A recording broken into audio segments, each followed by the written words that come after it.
టీవీఎన్ఎస్టీ తెలంగాణలో కూడా రాజకీయాల్లో ఓ పక్క కేసీఆర్ మౌనంగా ఉన్నారు, మరో పక్క రేవంత్ రెడ్డి తన అధికార సైన్యంతో, అధికార మంత్రులతో, ఎమ్మెల్యేలతో కూడా గ్రామ సభలకు వెళ్తాము, పల్లెల్లో పట్టణాలలో కూడా పర్యటిస్తూ ఇటీవల కాలంలో దావోస్కి వెళ్ళి అనేక పెట్టుబడులు తీసుకురావడంతో రేవంత్ రెడ్డికి మంచి కేజీ వచ్చిందని కూడా చెప్పవచ్చు తెలంగాణ ఈ విషయంలో మనకి.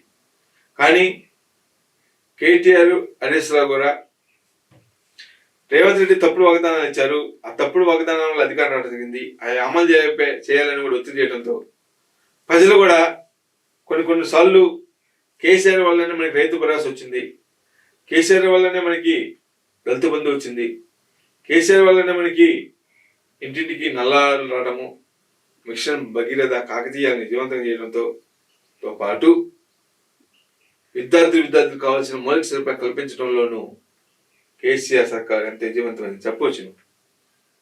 కానీ రేవంత్ రెడ్డి నేటి వరకు కూడా ఒక హడావుడి చేస్తున్నారు తప్ప ఆర్థికంగా లోటు ఉండటం వలన అతను ఎలాంటి కార్యక్రమాలను, సంక్షేమ కార్యక్రమాలను కూడా చేయలేకపోతున్నారు. అతను ఇచ్చిన 6 హామీలను కూడా కనీసం ఒకటి కోసం సంపూర్ణంగా ఫిలప్ చేయకపోవడంతో తెలంగాణ ప్రజలు కూడా అయోమయమైన పరిస్థితులను చెప్పవచ్చును. ఇది అవకాశాన్ని క్యాచ్ చేసుకోవడానికి, రాజకీయంగా లబ్ధి పొందడానికి బీఆర్ఎస్ పార్టీ అన్ని విధాలు కూడా కృషి చేస్తుంది. ఇప్పటికే బీఆర్ఎస్ పార్టీని కలిగిన 2 దెబ్బలు, అసెంబ్లీ ఎన్నికలు కానీ పార్లమెంట్ ఎన్నికలు కానీ, వాటిని పూరించుకోవడానికి శతవిధాలా కృషి చేస్తున్నారని చెప్పవచ్చు హరీష్ రావు, కేసీఆర్ బయటికి రాకపోయినప్పటికీ వారి అమూలమైన సలహాలను, సూచనలను కేటీఆర్ కు, హరీష్ రావుకి ఇస్తూ బీఆర్ఎస్ పార్టీని ముందుకు నడిపిస్తున్నారు. ప్రజలకు ఎప్పటికప్పుడు అండదండంగా ఉండటంతో పాటు ఏ కార్యకర్త అయినా, ఏ నాయకుడి పైన రేవంత్ రెడ్డి సర్కార్ అక్రమ కేసు పెడితే స్వయంగా కేటీఆర్, హరీష్ రావు వెళ్ళి అక్కడ సంబంధిత పోలీస్ అధికారులతోనూ మాట్లాడి అవసరమైతే కోర్టుకు వెళ్ళి లాయర్లతోనూ ప్రత్యేకంగా లాయర్లను పెట్టించి కోర్టు ఆ కేసులోని నిజాలను పరిశీలించి ఆ కేసును కూడా గెలిపించడంలో కూడా హరీష్ రావు, కేటీఆర్ కీలక పాత్ర పోషించి చెప్పవచ్చు. రేవంత్ రెడ్డి సర్కార్ పైన చేస్తున్న విమర్శలకు ప్రతిఫలంగా కేటీఆర్ పైన కూడా అనేక కేసులు నమోదు చేయడం జరిగింది. అందులో ఈ కార్ రేస్ అనేది ప్రధానంగా చెప్పవచ్చు. ఈ ఫార్ములా కార్ రేసులో దాదాపు 50 నుంచి 55 కోట్లు చేతులు మారినాయని కూడా రేవంత్ రెడ్డి సర్కారు ప్రవేశపెట్టడం జరిగింది. వాటిపైన ఈడీ, సిబిఐ వాళ్ళు కూడా విచారణ జరపడం జరిగింది.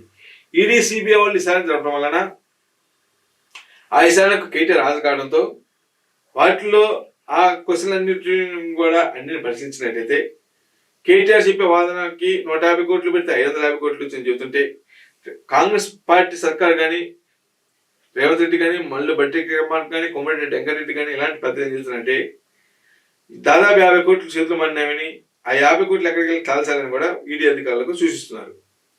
ఇది అన్ని పరిణామాల నేపథ్యంలో బీఆర్ఎస్ పార్టీ మధ్య మరియు కాంగ్రెస్ పార్టీ మధ్య కూడా ఒక ఉత్కంఠ పోటీ జరుగుతుందని కూడా చెప్పవచ్చును.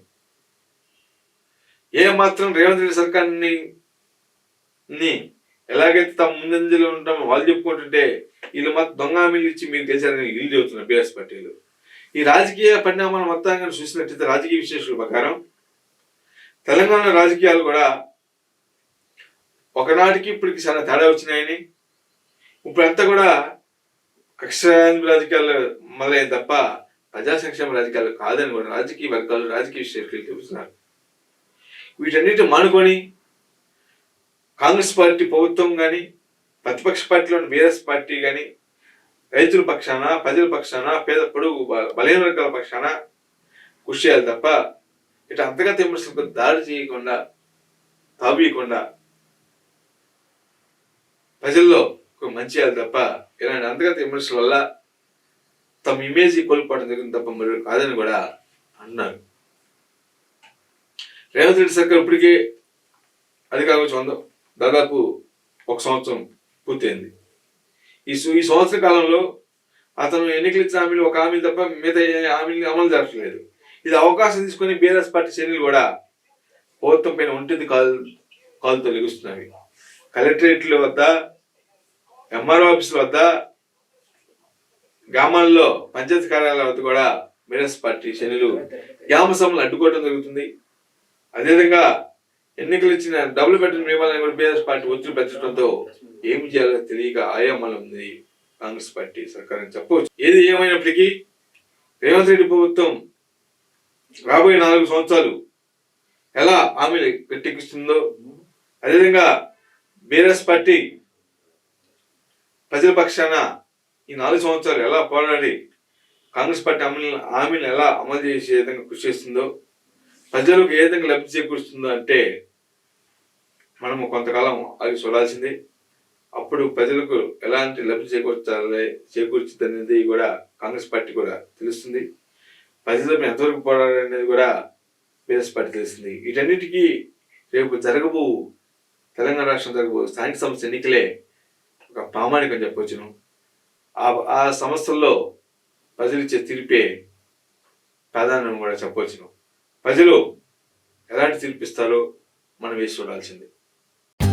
For more updates, like, comment, subscribe to our channel. Hey darlings, గంటని click చేయడం మర్చిపోకండి.